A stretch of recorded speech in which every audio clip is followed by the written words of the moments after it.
在丹纳斯台风的时候，学校就要先把它屋顶先拆掉，因为那时候就有一点剥落、快掉的感觉。那还来不及安排，因为它是明天要拆除啦，还来不及安排进场，它就不掉了。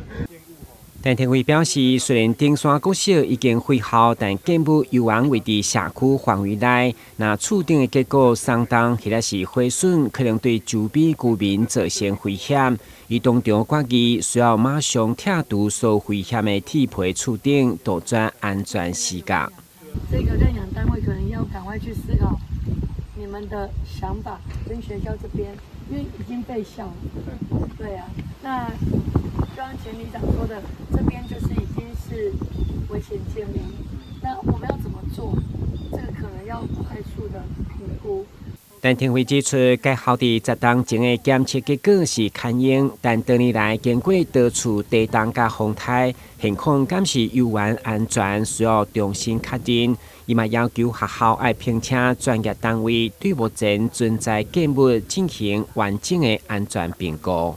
但是真的围拢嘛是无在条件，那会现在去嘛？对啊，也是麻烦的。之前红台来讲还可以，还可以用。啊，是讲个红台个头过啊，都过10档啊。针对评估结果可能出现的无共情形，陈天辉提出2套处理方向。那评估是危险建物，因为土地属于国有财产署。改变用途需要变更地目，并采用有偿搬用。到时要求国有财产署、市政府、区公所以对地方甲人民上有利的方向做上大考量，并专案处理，赶紧解决相关程序。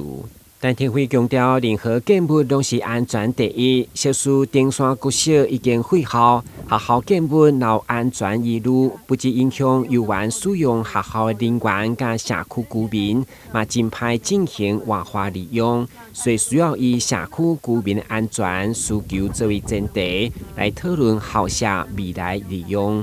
台南新闻张硕伟采访报道。